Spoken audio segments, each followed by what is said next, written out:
Sometimes it's just a great 90s action movie. A 90s action movie that's so 90s it could be my apocalypse era right now. This movie's so good.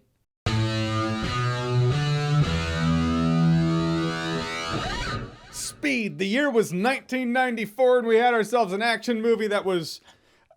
First, when I saw the trailer for it and saw the premise, I was young at the time, so don't judge, but I was like, so it takes place on a bus? Okay. I wasn't allowed to watch rated R movies back then. I was too young. Doesn't change the fact that I watched it when it came out on VHS video and whoa. It's like, this movie's amazing. This is action movie how I like my action movies. Also, there's gonna be spoilers. I want to talk about the movie that does include elements of the end. So you've been warned. If you haven't seen Speed by now, I am shocked. But I know you're out there, people that haven't seen Speed, so you should watch Speed. There's a bomb on a bus. When the bus goes above 50, the bomb's armed, and that happens very early on. And after that, when it drops below 50, it blows up. What do you do? So Jack, played by Keanu Reeves, he gets on the bus, and now here we go. Simple in premise, amazing in execution. What I like is the fact that this movie, it doesn't dick around. It doesn't waste your time. It just gets you there. Not only when you're on the bus, you feel like you are going at freeway speeds. You feel like you're going at 60 miles an hour. But what my young brain couldn't conceive of at the time was the fact that the bus, it's not that they're just in a bus. They're not just on a set that's the dimensions of the inside of a bus. The bus itself is a character. This bus is running into obstacles. It's in Los Angeles. I mean,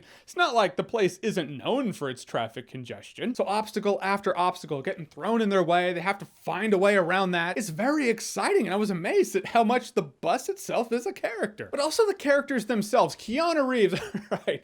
Jack. Back then, the 80s and 90s, your action hero, he was either named Jack or John, or basically, if he was named after an alcohol, you knew this movie was gonna be the fucking balls. And it was true. For me, this is what solidified Keanu Reeves as an action star. I know he was already in Point Blank by Namco, starring Keanu Reeves. No, Point Break. But I hadn't personally seen Point Break yet. So for me, it was Ted Theodore Logan to Speed. Blew my mind. But once we get past all the jokes of whoa that we used to make back in the day, Keanu Reeves has always had that likable relatability to him. That's why he worked as Neo. He worked as Neo because he was Mr. Anderson. He finds out he's the one. He doesn't just exhibit, I am the one. He's a relatable everyday guy who's springboarding off of the concept laid out by John McClane, which really shows how important Die Hard and John McClane they both are. But whether it be him and Sandra Bullock, she plays Annie, this also put her on the map. At least for me, in their 90s action premise romance that's building. But the side characters, the banter, whether it be Ortiz or Johnny Cage. But really one of the most important things about Speed is it comes from a time when they're making an action movie. Okay, you know what an important element of an action movie is? The villain. And Dennis Hopper as Howard Payne, the villain. He's amazing. Among some of, if not a lot of my favorite action movies of the 80s and 90s, a constant seems to be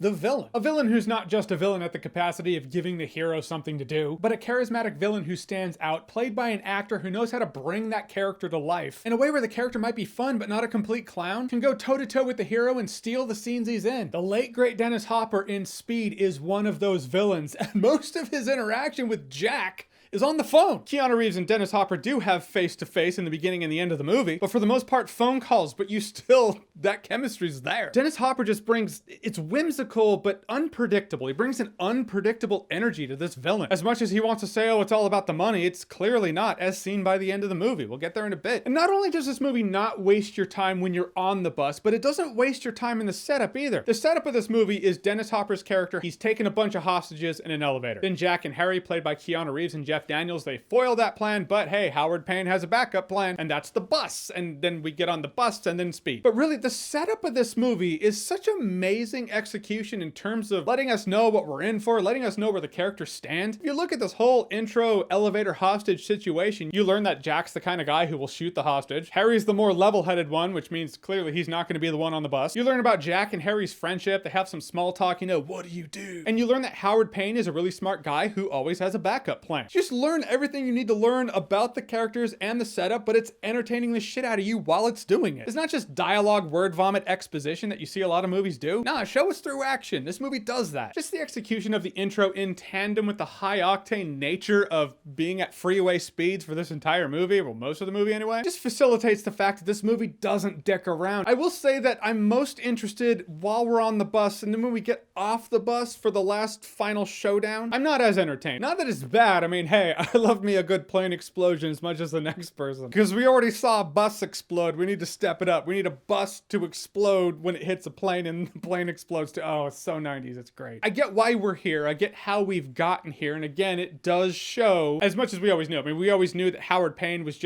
he was playing a game with Jack because that's the kind of maniac he is. But he always said throughout this movie, like, no, it's just all about the money, Jack. But it's not. Like, he could have just gone through his little foxhole and drilled up to the trash can and got the money. He could have just been on his way and that could have been fine. But no, he takes Annie as a hostage because the game's not over yet. Just shows how personal it is. So I get why we're here, but even after Howard Payne is done, he's out of the scene. Now we're in a subway and the track's gonna curve and they can't slow it down, and so he has to speed up. It's just like there's more to. I'm like, we're still doing this kind of stuff. Every time I watch Speed, and it has been many times, I always feel like the movie could have ended 5 minutes earlier, but it's just 5 minutes. And then it ends abruptly with a vengeance. It's like, I had to done credits. Oh, I almost didn't talk about the soundtrack. I mean, dun, dun, dun, dun, dun, dun.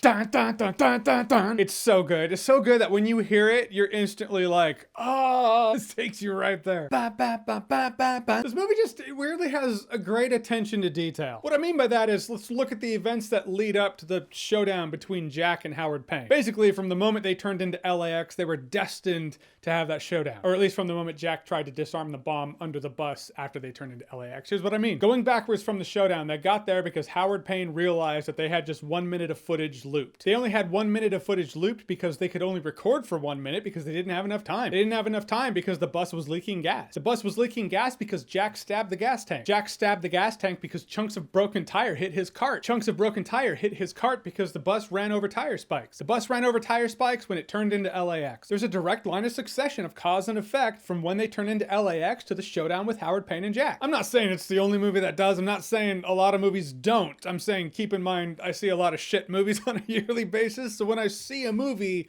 so easily display it, I appreciate it. You've heard me say that a lot in reviews, right? Where I'm like, oh, it's like things were happening for the sake of happening. What I'm trying to say is the movie doesn't have the brains Speed had. It just speaks to what I mean when I say the movie doesn't waste our time, because it doesn't waste its time either. It has a concept of one thing leads to the next thing, because it knows that if the movie's wasting its time, then it is by proxy wasting your time. I mean, you can argue that in movies, everything is a causality. Like one thing always leads to the next, and that's true for the most part, but not in a way that's done this well with this many links. Like most movies, if someone ran over tire spikes, it would lead to one thing that would be a problem. Not one thing that leads to another that leads to another. I just thought that was really well done in here. Guys, in the end, Speed is it's a great 90s action movie. It's the kind of 90s action movie I feel like we don't make anymore. There may be movies made now that throw back to 90s action movies, but they still do feel like movies today that are doing it for the sake of throwing back. Back when Speed came out, it was just the way. When movies could have a simple yet kind of cheesy premise on paper, it's like a bus that goes over,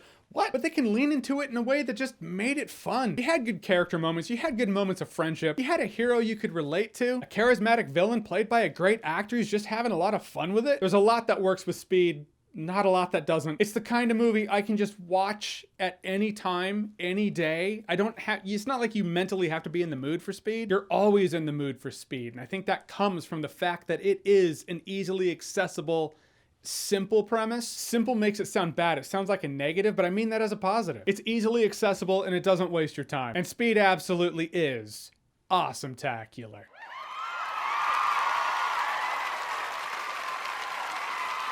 All right, so Speed, have you seen it? What did you think about it? Or what's a 90s action movie you'd like me to review? Whatever it is, whatever you think, comment below, let me know. And as always, if you like what you've seen here and you want to see more, click right here to see more.